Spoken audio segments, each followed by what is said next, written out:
ସାଙ୍ଗମାନେ କେବେ ଆପଣ ଭାବିଛନ୍ତି ଲକ୍ଷାଧିକ ଟଙ୍କାର ଗାଡ଼ି ଭଲ ଘର ସବୁକିଛି ଥିବା ପରେ ମଧ୍ୟ ଲୋକେ କୁହନ୍ତି ୟାର ଜୀବନରେ ସୁଖ ହିଁ ନାହିଁ, ଜୀବନରେ ଶାନ୍ତି ହିଁ ନାହିଁ।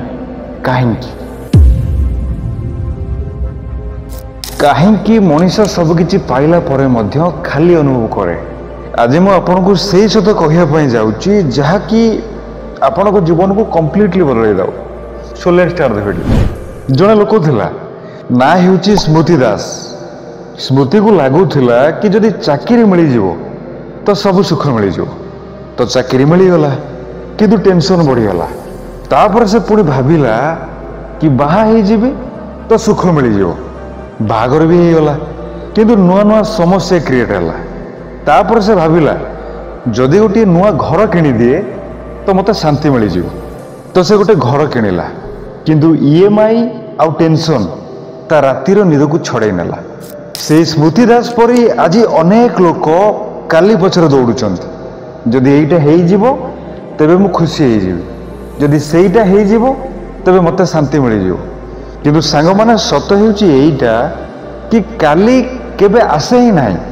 ପ୍ରକୃତରେ ଜୀବନରେ ସୁଖ ଶାନ୍ତି ନ ମିଳିବାର ସବୁଠୁ ବଡ଼ କାରଣ ହେଉଛି ଏଇଆ କି ଆମେ ସୁଖକୁ ବାହାରେ ଖୋଜିବାର ଅଭ୍ୟାସ ବନେଇ ଦେଇଛୁ। ଆମକୁ ଲାଗେ କି ପାଖରେ ଟଙ୍କା ହେଇଗଲେ ସବୁ ଖୁସି ମିଳିଯିବ। ଆମକୁ ଲାଗେ କି ବଡ଼ ଗାଡ଼ି ହେଇଯିବ, ବଡ଼ ଘର ହେଇଯିବ ତ ଶାନ୍ତି ମିଳିଯିବ। ଆମକୁ ଲାଗେ କି ଅନ୍ୟମାନେ ଆମକୁ ପ୍ରଶଂସା କରିଦେବେ ତ ଆମକୁ ଖୁସି ମିଳିବ, ଆତ୍ମା ତୃପ୍ତ ହେଇଯିବ। କିନ୍ତୁ ପ୍ରକୃତରେ ଦୁଃଖ ସେଇଠାରୁ ହିଁ ଆରମ୍ଭ ହେଇଥାଏ। କାରଣ ସୁଖ ବାହାରେ କେଉଁଠାରୁ ନୁହେଁ, ତାହା ଆମ ଭିତରେ ଥାଏ।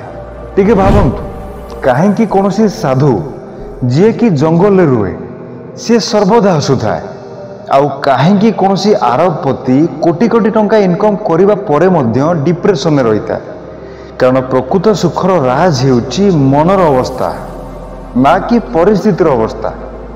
ସାଙ୍ଗମାନେ, ଜୀବନରେ ସୁଖ ନ ଆସିବାର ସବୁଠୁ ବଡ଼ କାରଣ ହେଉଛି ଏଇ ତିନିଟା ଭୁଲ ଯାହାକି ଆମେମାନେ କରୁ। ଫାର୍ଷ୍ଟ, କମ୍ପାରିଜନ୍, ତୁଳନା।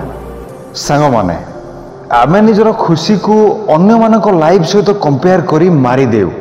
ତା ପାଖରେ କାର୍ ଅଛି, ମୋ ପାଖରେ କାହିଁକି ନାହିଁ? ତାର ପ୍ରମୋସନ୍ ହେଇଗଲା, ମୋର କାହିଁକି ହେଲାନି? ତୁଳନାର ଏଇ ଗେମ୍ କେବେ ବି ଶେଷ ହୁଏନି। ଯେ ପର୍ଯ୍ୟନ୍ତ ଆପଣ ଏହାକୁ ନ ବୁଝିଛନ୍ତି ସେ ପର୍ଯ୍ୟନ୍ତ ଆପଣ ସୁଖରେ ରହିପାରିବେ ନାହିଁ। ସେକେଣ୍ଡ ଥିଙ୍ଗ ହେଉଛି ଆଟାଚମେଣ୍ଟ, ଆସକ୍ତି।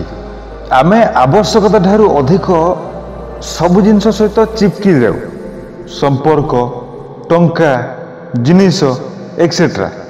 ଆଉ ଯେବେ ସେସବୁ ହାତରୁ ଖସିଯାଏ ସେବେ ଆମେ ଭାଙ୍ଗି ପଡ଼ୁ। ଥାର୍ଡ ଥିଙ୍ଗ ହେଉଛି ଫ୍ୟୁଚର ଚିନ୍ତା କରିବା। ଆମେ ସର୍ବଦା ଏଇ କଥାକୁ ନେଇ ଡରୁ, ଭୟଭୀତ ରହୁ କି କାଲି କ'ଣ ହେବ, EMI କେମିତି ଭରା ହେବ, ମୋ ପିଲାର ଭବିଷ୍ୟତ କ'ଣ ହେବ। ଆଉ ଏଇସବୁ ଚିନ୍ତା କରିକି ଆମେ ଆଜିର ସୁଖକୁ ହରାଇ ଦେଉ। ତ ସାଙ୍ଗମାନେ, ସୁଖ ମିଳିବ କେମିତି? ଏହା ବହୁତ ହି ସିମ୍ପଲ। ଗ୍ରାଟିଟ୍ୟୁଡ୍, କୃତଜ୍ଞତା ବ୍ୟକ୍ତ କରନ୍ତୁ।